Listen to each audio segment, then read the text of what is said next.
মমতার বিরুদ্ধে তো রাজ্যপালের আমার আত্মসম্মান হানি করলে ভুগতে হবে রাজ্যপাল বলেছেন। রাজ্যপাল মুখ্যমন্ত্রী এখন অভিযুক্ত এবং রাজ্যপাল মমতার বিরুদ্ধে মানহানির মামলা করবেন এমনটাই কিন্তু বলেছেন।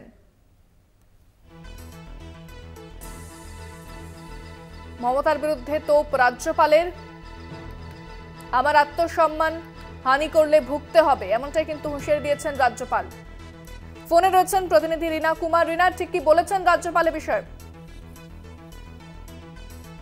দিল্লি থেকে কিন্তু বাগডোগরা বিমানবন্দরে নামেন রাজ্যপাল এবং সোজা তিনি চলে যান সার্কিট হাউসে এবং সেখানেই কিন্তু যে কুচবিহার মাথা ভাঙার যে নির্যাতিতা মহিলা রয়েছেন তিনি রাজ্যপালের সাথে দেখা করতে আসেন এবং দীর্ঘক্ষণ দেখা করে রাজ্যপালের সাথে কথা বলার পর সেই মহিলা কিন্তু সাংবাদিকদের মুখোমুখি হয়ে তিনি জানান যে রাজ্যপাল তার পাশে থাকার তাকে আশ্বাস দিয়েছেন।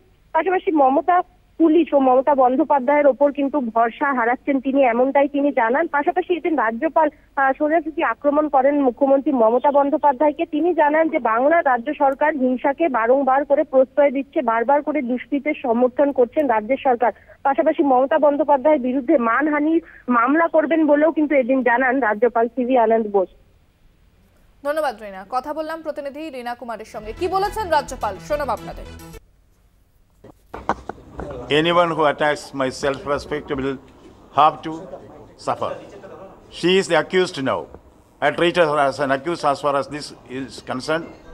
As Chief Minister, that's a professional relation. She is my constitutional colleague. I'll treat her accordingly. But as far as hurting my self-respect is concerned, she is the accused against whom I have filed defamation suit. Let the court decide. মমতার বিরুদ্ধে তোপ দাগলেন রাজ্যপাল। শুনলেন আপনারা কি বলেছেন রাজ্যপাল। আমার সম্মানহানি করলে ভুগতে হবে এমনটাই কিন্তু হুঁশিয়ারি দিয়েছেন রাজ্যপাল সিভি আনন্দ বোস।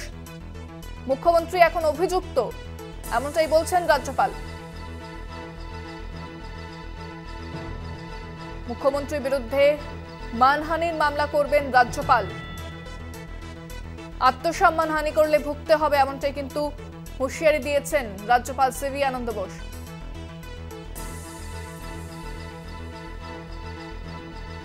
ফোনে রয়েছেন তৃণমূল মুখপাত্র অরূপ চক্রবর্তী, আপনাকে স্বাগত জানাবো।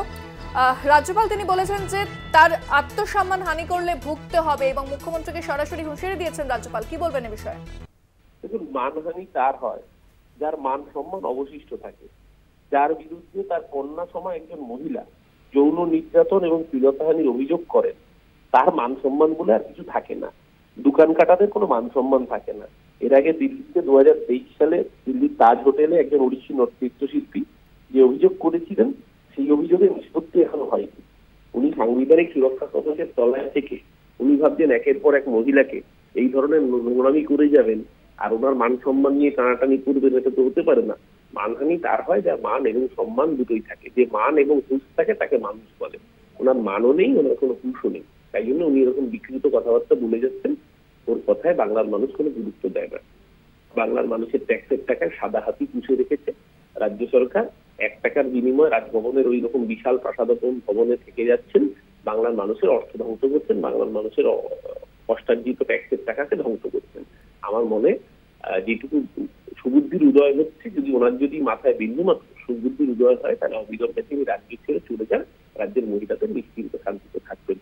উনি যতদিন থাকবেন বাংলার মায়েরা, বাংলার মহিলারা নিরাপদ এবং নিশ্চিন্ত নন। ধন্যবাদ। আমরা কথা বললাম তৃণমূল মুখপাত্র অরূপ চক্রবর্তীর সঙ্গে। আরো একবার শোনাবো ঠিক কি বলেছেন রাজ্যপাল C V Ananda Bose. Anyone who attacks my self-respect will have to suffer. She is the accused now.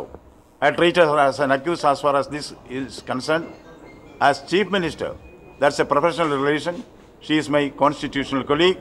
I'll treat her accordingly. But as far as hurting my self-respect is concerned, she is the accused against whom I have filed defamation suit. Let the court decide.